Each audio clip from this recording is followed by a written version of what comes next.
اللہ تبارک و تعالیٰ اپنے بندوں پر بڑا مہربان ہے،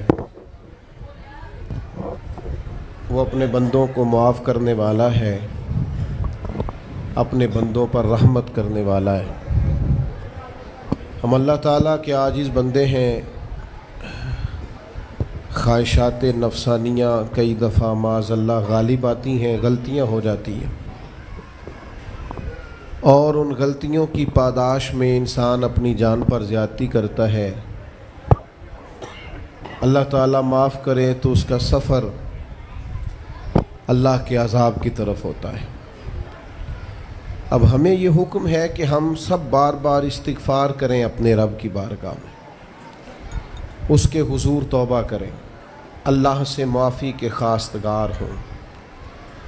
نبی پاک علیہ الصلاۃ والسلام نے تعلیم امت کے لیے فرمایا ہے کہ میں دن میں 100 بار اپنے رب سے استغفار کرتا ہوں۔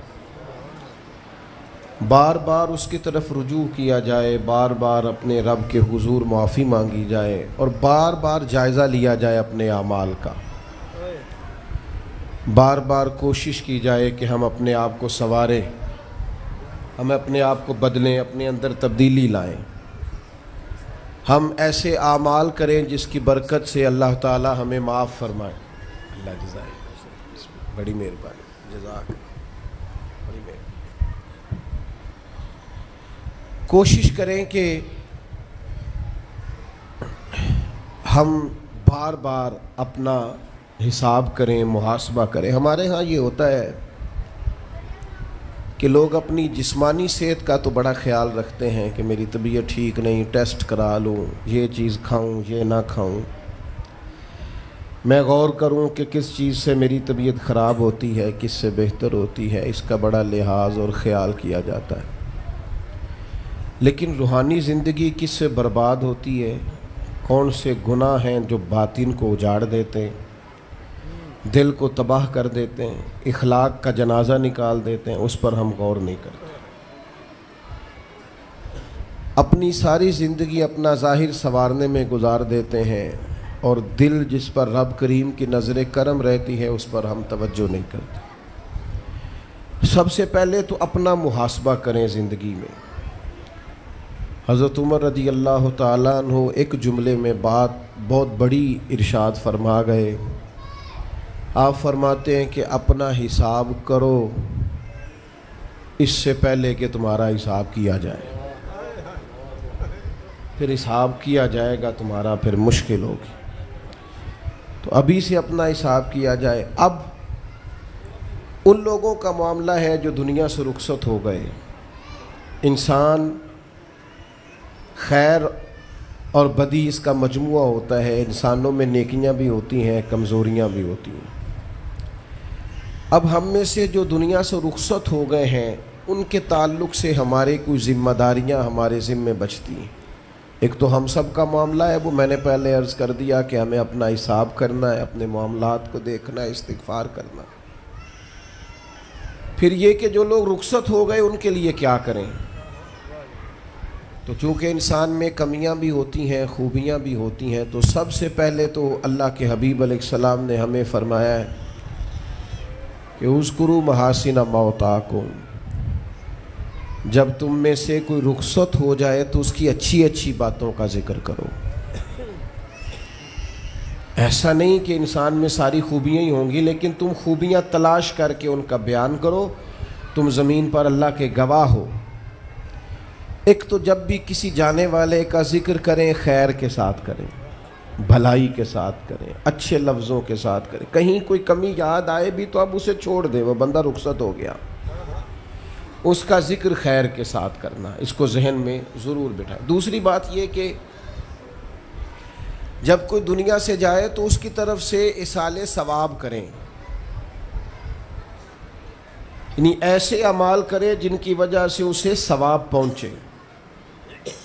اب ہمارے ہاں جو رسم و رواج بعض بن گئے ہیں، بڑی بڑی دیگیں، بڑے لاؤ لشکر، نامی گرامی بندہ ہے تو نامی گرامی آؤ جاؤ تو کھانے تو بڑا جلسہ تو پتہ لگ جائے لوگوں کو، تو پہلے تو یہ یاد رکھو جس کام میں تھوڑی سی بھی ریاکاری ہو اس پر اللہ کی بارگاہ سے اجر کی امید کیسے رکھتے ہو؟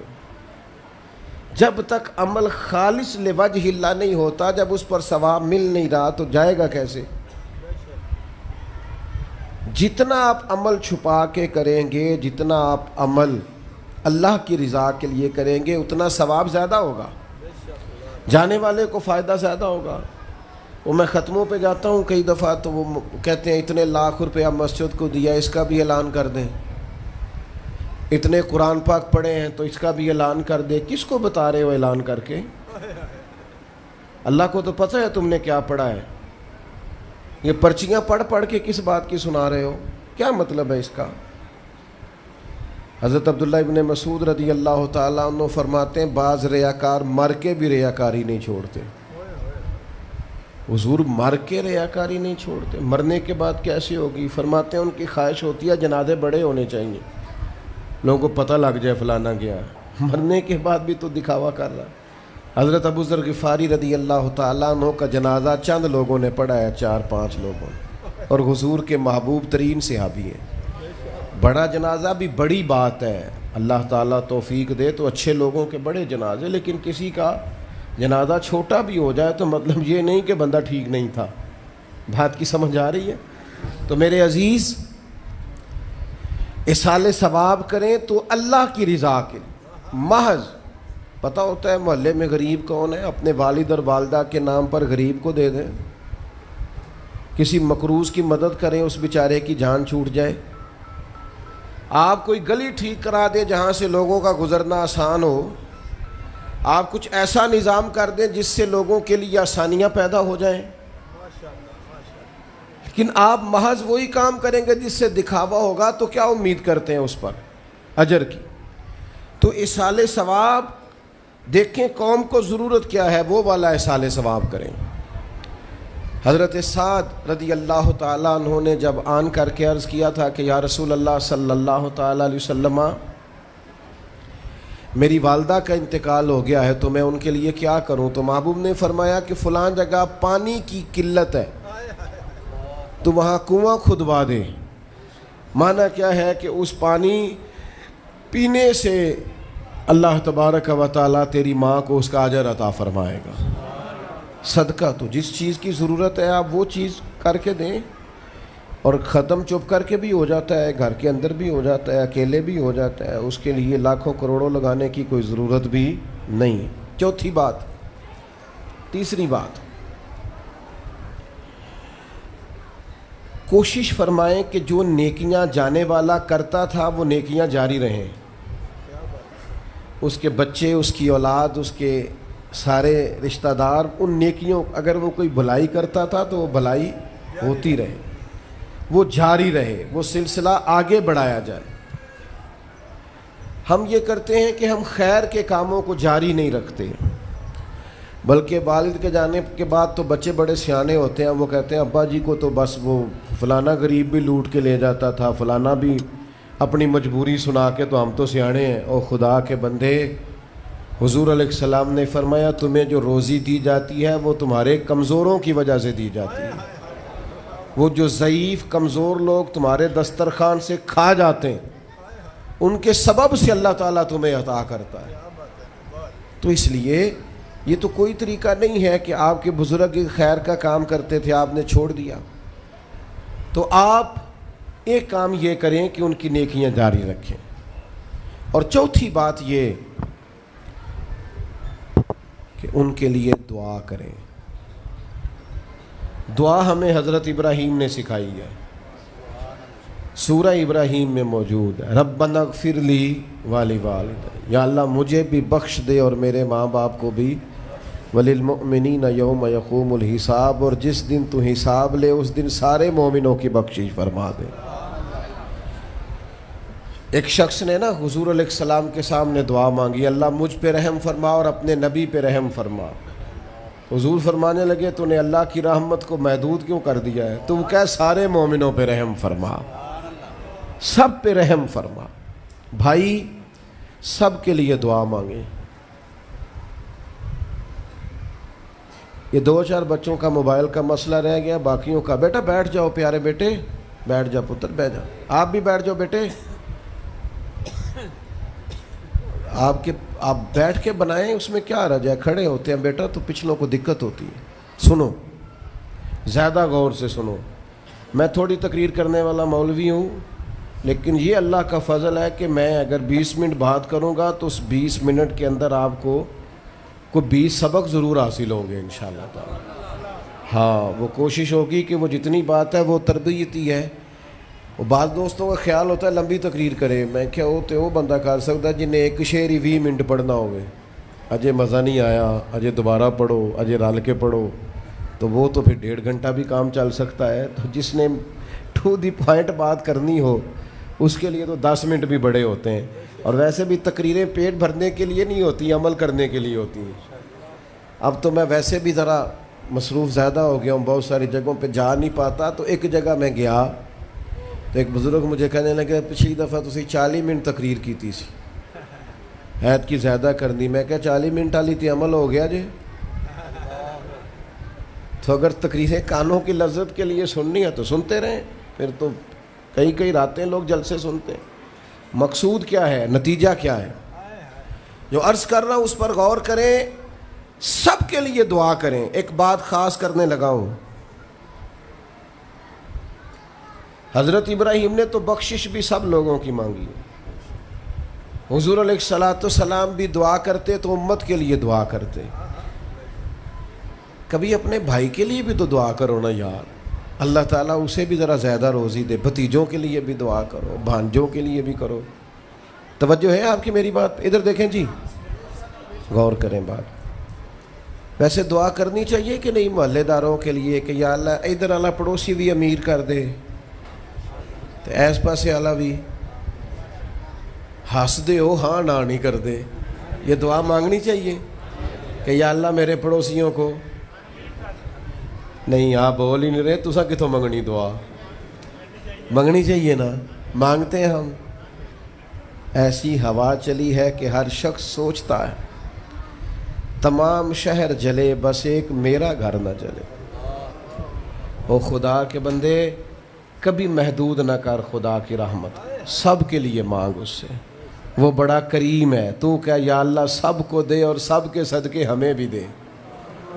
لیکن ہم نا دعاؤں میں بھی اپنا ظرف اور حوصلہ بڑا نہیں کرتے، گنجائش پیدا نہیں کرتے۔ دیکھو داتا گنج بخش علی حجویری رحمۃ اللہ علیہ نے لکھا ہے کہ ایک بندہ نا حج کرنے گیا تو ہر جگہ دعا مانگتا تھا، یا اللہ میرے دوستوں کو نیک کر دے، یا اللہ میرے دوستوں کو نیک کر دے۔ عرفات میں بھی، منا میں بھی، مزدلفہ میں بھی، بیت اللہ شریف کے پاس بھی، ہر جگہ یا اللہ میرے دوستوں کو اچھا کر دے۔ تو ایک بندے نے اسے کہا یار یہ عجیب دعا کرتا ہے تو، میرے دوستوں کو نیک کر دے، اپنے لیے بھی تو مانگنا۔ تو کہنے لگا اللہ کے بندے میں ہر وقت دوستوں کے بیچ رہتا ہوں، اگر وہ نیک ہو گئے تو میں بھی انشاءاللہ ہو جاؤں گا۔ ان کی صحبت میرے اوپر بھی اچھا اثر ڈالے گی، چونکہ رہتا جو ان کے بیچ ہوں۔ ہمارا علاقہ امیر ہو گیا تو انشاءاللہ ہم بھی ہو ہی جائیں گے۔ لوگوں کے رزق میں برکت ہوگی تو ہمارے رزق میں بھی تھوڑا سا نا کشادہ دل کریں ہر معاملے میں۔ اور سنیں حدیث پاک، نبی کریم علیہ الصلوۃ والسلام نے فرمایا جو دعا اپنے بھائی کی غیر موجودگی میں اس کے لیے مانگی جاتی ہے نا، اللہ وہ دعا جلدی قبول فرماتا ہے۔ اور حضور فرماتے ہیں جب تم اپنے بھائی کی غیر موجودگی میں اس کے لیے دعا مانگتے ہو، اللہ تمہارے سرانے فرشتہ کھڑا کرتا ہے اور فرشتہ کہتا ہے مالک جو یہ اس کے لیے مانگ رہا ہے پہلے اسے عطا فرما۔ تو کیسی سعادت کی بات۔ لیکن سینہ کشادہ کرنا پڑے گا، دل بڑا کرنا پڑے گا، حوصلہ بڑا کرنا پڑے گا۔ جب تک دل، طبیعت، حوصلہ یہ بڑا نہیں ہوتا اتنی دیر تک لطف۔ حضور کی ساری امت کے لیے دعا مانگیں کہ اے اللہ جتنے خوش عقیدہ ہیں محبوب کے غلام سب کو جنت عطا فرما، سب کے لیے کھول دے دروازے جنت کے۔ دعا اللہ کی۔ اچھا پھر دعا مانگنی بھی ذرا ذوق سے چاہیے۔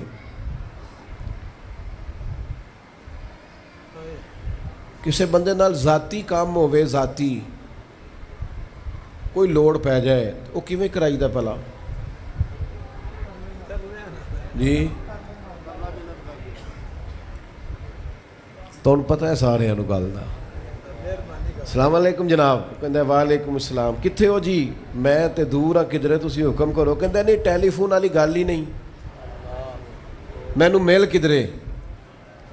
اور رات کو کسی وقت کہتا میں 2 بجے آؤں گا، میں جاگنا یار مجبوری بڑی ہے، تو پاویں 3 بجے آ مر مینوں مل کے سویں۔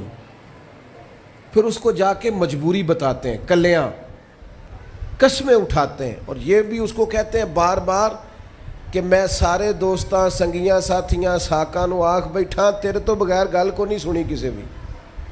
پورا قائل کرتے ہیں اس کو، پورا مجبور کر دیتے ہیں مدد کرتے ہیں کہ نہیں؟ ایسا لوگ کرتے ہیں نا۔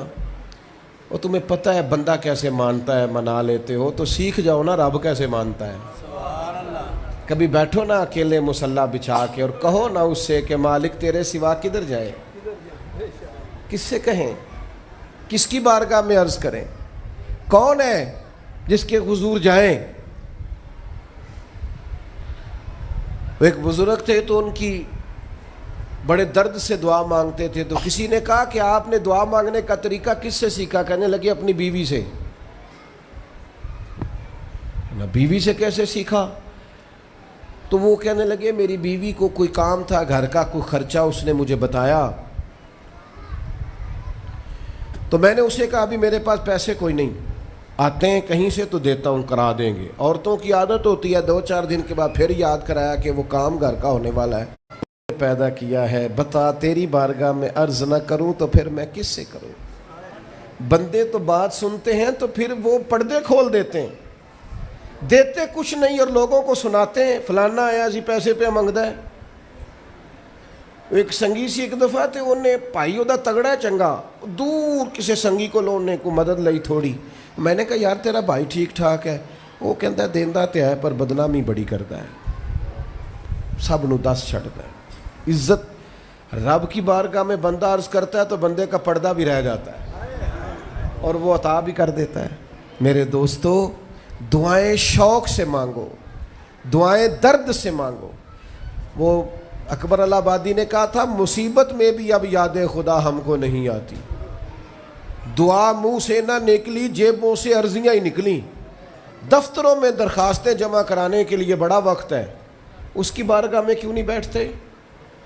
اس کے حضور حاضر کیوں نہیں ہوتے جو پردہ پوشی کرے، اپنے بندوں کو نوازے؟ اور 10 منٹ نکال کے اس کی بارگاہ میں آ تو صحیح۔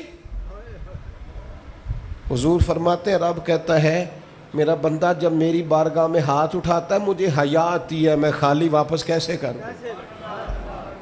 جاتے ہی نہیں، عرض ہی نہیں کرتے۔ دعا تو مومن کا ہتھیار ہے، طاقت ہے بندے کی، شان ہے، ہر دکھ سکھ رب رسول کی بارگاہ میں کرے، طاقتور ہو جائے، اور پھر دعا ذوق سے کرے، شوق سے۔ میں چھوٹا سا آدمی ہوں، صبح مسجدوں میں نا قاری صاحب کے پاس، حافظ صاحب کے پاس بچے سبق پڑھنے آتے ہیں، الف با تا سا، میری طرح کا سب سے چھوٹا مولوی بھی سبق پڑھا رہا ہو نا، تو بچہ سبق پڑھاتے ادھر ادھر دیکھے تو قاری صاحب تھپڑ مارتے، کہتے ادھر تاک کوئی سبق میرے سے پڑھ رہا، دیکھ ادھر رہا ہے۔ اور بات بھی ٹھیک ہے کہ وہ بچہ کیسے پڑھے گا جس کا دھیان ہی نہیں، لفظوں کی پہچان ہی نہیں ہوگی۔ ڈانٹتے ہیں استاد ادھر توجہ کر۔ عجیب لوگوں نے رب سے دعا مانگ رہے ہیں، دھیان کسی اور طرف ہے، دل کسی اور طرف ہے، ذوق کسی اور طرف، توجہ ہی کوئی نہیں۔ مانگ اللہ سے رہیں، بارگاہ کتنی بڑی ہے، اور رٹی رٹائی دعائیں چل رہی ہیں، دعاؤں میں باتیں ہو رہی ہیں، ان تے بندے دعا دے ٹائم بھی موبائل نہیں بند کر دے، وہ دی بھی ویڈیو چاہیے انہوں نے، اللہ سے مانگ رہے ہیں۔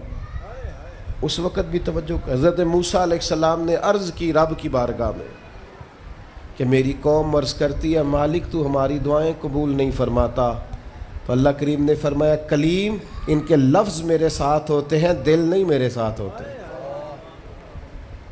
جملے رٹے رٹائے بولنا اور دل پتہ نہیں کہاں گردش کر رہا ہے، بات جو دل سے نکلتی ہے اثر رکھتی، پر نہیں طاقت پرواز مگر رکھتی۔ اب جو ہم جانے والوں کے لیے دعائیں کریں گے، اس میں تو ہمیں چاہیے آپ پیر صاحب سے دعا ضرور کرائیں، علامہ صاحب سے ضرور دعا کرائیں، لیکن جس ذوق سے پتر نے دعا مانگنی ہے نا والد کے لیے، وہ دوسرا کوئی نہیں مانگ سکتا. جو بیٹی نے دعا مانگنی ہے نا درد سے، وہ دوسرا کوئی. آپ خود دعا مانگیں، خود ختم شریف پڑھیں، خود تلاوت کریں. اسی بڑے منفرد لوگ ہاں. ہمارا یہ طریقہ ہے کہ ہم نے رویہ اس طرح کا بنایا ہوا ہے کہ قرآن شریف بھی کوئی اور ہی پڑھے گا ہمارے ابا جی کے لیے. او بھائی آپ بھی تو کوئی 2 سپارے پڑھے نا اپنے والد کے لیے. وہ میں انے قرآن پاک پڑھائے نے، تو آپ کنے پڑھے نے بھائی؟ ایک بھی نہیں. وہ سارے مدرسے کے بچے. اور پھر آپ نے ناراض نہیں ہونا میری بات سے. قرآن پاک کے بارے میں نبی پاک علیہ السلام نے فرمایا جب تک دل جمے پڑھو، اور جب دل نہ جمے طبیعت تھکے تو چھوڑ دو. تے جڑا اسی بالاں نو بلانے آ مدرسیوں تو کہنے آ پورا قرآن پڑھ کے ہی اٹھنا جے، او دا کی مطلب ہے؟ ان کا دل کرے تو آدھا سپارہ پڑھیں، دل کرے تو 1 رکوع پڑھیں. آپ نے تو پابند کر دیا ہے. کس بنیاد پر پابند کیا آپ نے؟ آپ خود پڑھیں. اور پھر علماء نے لکھا ہے بچہ نیت کر لے والد کے لیے پڑھ رہا ہوں، کہنے کی بھی ضرورت نہیں، اللہ ثواب عطا کر دے گا. خود ایک سپارہ نہیں. اور بیٹا بیٹی بھائی سنیں میری بات، اللہ آپ کو سلامت رکھے. میری بات سنیں. اب ہم نے کرنا کیا ہے؟ اب کرنا یہ ہے کہ ہم نے خوب دعا کرنی ہے. آج بھی جن کے ختم کے لیے ہم آئے ہیں نا، ہمارا دل پورا لگ جائے. اس طرح بندہ رب کو مناتا ہے نا، یہ ضروری نہیں کہ یہاں سے سپیکر سے یہ دعا ہوگی وہی دعا ہے. آپ اپنے دل میں 2 جملے کہہ دیں اس کے لیے کہ یا اللہ تو مہربان ہے. دیکھو لمبا نہیں یاد رکھتے لوگ، جو قبروں میں پڑے رہ گئے. آہستہ آہستہ بندے بھولنے لگتے ہیں. جب کسی کا انتقال ہوتا ہے لوگ روز قبرستان جاتے ہیں. پھر تھوڑے دنوں کے بعد یہ روٹین کیے. فرمایا قبر والا ماں، میرا باپ، میری اولاد میرے میرے میرے میرے لیے دعا کریں، میرے اپنے میرے لیے دعا کریں. وہ تو انتظار کر رہا. دوستو اپنے جانے والوں کا بہترین تحفہ ان کے لیے دعا کرو. میری والدہ میرے والد چلے گئے، کوئی مجھ سے پوچھے نا ان کے لیے کیسے دعا کرتے تو میں کہتا ہوں میری سانسیں بھی دعا کرتی، میری دھڑکنیں بھی دعا کرتی. ایک دن نہیں، ایک دن میں کئی دفعہ جب بھی خیال آتا ہے ان کے. قرآن مجید نے خود توجہ دلائی وَقُلْ رَبِّ ارْحَمْهُمَا كَمَا رَبَّيَانِي صَغِيرًا. اللہ کہتا ہے کہو اے اللہ ان دونوں پہ رحم فرما، جب میں چھوٹا تھا تو میری انہوں نے پرورش کی تھی. رب نے دعا سکھائی. بھائیو صرف مسلمان کا آج موبائل بھی آباد ہے، فوٹو بھی آباد ہے، اور دسترخوان بھی آباد ہے، اور ہوٹل بھی آباد ہے. جس چیز کو آباد نہیں کرتے وہ مسلح ہے. مسلح کمزور ہے، مسلح طاقتور ہونا چاہیے. وہ بندہ طاقتور ہے جسے اللہ سے جڑنا آتا ہے، دعائیں مانگنی آتی، التجائیں کرنی آتی. خوب دعائیں مانگیں، خوب اس کی بارگاہ میں حاضری دیں. آخری بات آپ سب کے لیے میری یہ ہے کہ ہم سب نے دنیا کو چھوڑ کے جانا ہے. ہم دنیا میں اچھے عمل کرنے آئے ہیں. جڑا بچہ اتوں پردیس گیا ہے نا، ابا جی نے پلاٹ ویچیا ہے تے اماں نے زیور ویچیا ہے، وہ باہر کام نہ کرے تو جڑے اتوں کو بندہ جائے وہ کہندے یار تو کڈا بیوقوف ہے، تیری ماں پیو نے جڑے کام کر لیا تو وہ کردا ہی نہیں، پہلا پھرنا ہے. اور پھر میں نے سیانے لوگ دیکھے ہیں سعودی عرب میں 40 سال گزارتے ہیں پر وہاں گھر نہیں بناتے. دبئی میں، یورپ میں 40 سال گزارے، گھر نہیں کوئی. بلکہ جو کمبل خریدا تھا نا جاتے وقت واپسی تک وہی کمبل ہے. کیوں؟ کہ وہ سمجھتے ہیں گھر تو پاکستان میں. پردیس کے لیے محنت، یہاں گھر بنانے کا مقصد کوئی نہیں. او میرے دوستو، نبی پاک نے ہمیں فرمایا دنیا میں اس طرح رہنا جس طرح مسافر رہتے ہیں. گھر تو تمہارا جنت میں، اصل ٹھکانہ تو آخرت کا ہے. لیکن ہم ساری تباہی اتار رہے ہیں، یہاں فارغ پھر رہے ہیں. آپ نے ناراض نہیں ہونا. ڈھیر سارے بندے بے نمازی ہیں اور بلا وجہ بے نمازی ہیں, کوئی وجہ نہیں. جو بندہ کہتا ہے نماز کے لیے ٹائم نہیں ملتا, جھوٹ بولتا ہے, کیونکہ رب کہتا ہے لا یکلف اللہ نفسا الا وسعہا, جو بوجھ کوئی اٹھا نہ سکے میں ڈالتا ہی نہیں.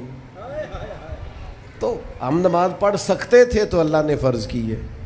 ٹھنڈے اے سی لگ گئے, اب فجر میں آنکھ ہی نہیں کھلتی.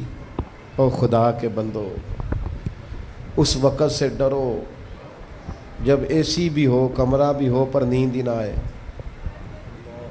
آج نیند ضرور کرو پر غافلوں والی نہ کرو. فجر کی نماز بر وقت. آج کل ہی تو موقع ہے فجر پڑھنے کا جب رات چھوٹی. اب بھی تو مزہ آتا ہے, بندہ تھوڑی قربانی دے کے اٹھتا ہے. یہی تو ٹائم ہے کہ آپ وقت پہ آئیں. اور یہ ذمہ داری ہے گھر کے بزرگوں کی کہ وہ جس طرح ناراض ہوتے ہیں نا, میری روٹی کیوں نہیں ٹائم نہ پکی, انہیں ناراض ہونا چاہیے کہ تم نے نماز کیوں نہیں پڑھی. لیکن وہ ذات کے لیے ناراض ہوتے ہیں, دین کے لیے ناراض ہی نہیں ہوتے. اس پر ضرور توجہ کریں, بالخصوص اپنی نماز کا خاص. اور نوجوانوں سے کہوں گا, جو بندہ جوانی میں نمازی نہیں نہ ہوتا, بڑھاپے میں اس کے لیے عادت ڈالنا مشکل ہوتا ہے. ابھی سے نمازی ہو جاؤ, بڑا مزہ آئے گا, زندگی مینج ہو جائے گی. ہم تو بھائی ٹائم کے اتنے پابند ہی نہیں رہے. ساڈا تو ٹائم ہی ہے وے, زور تو پہلا زور تو بعد, عصر تو پہلا تے عصر تو, ہر چیز نماز کے ساتھ سیٹ ہے. بڑا مزہ آئے گا اگر اس کے ساتھ آپ کی زندگی ساری ترتیب پا جائے. دعا کرتا ہوں اللہ ہماری حاضری قبول فرمائے.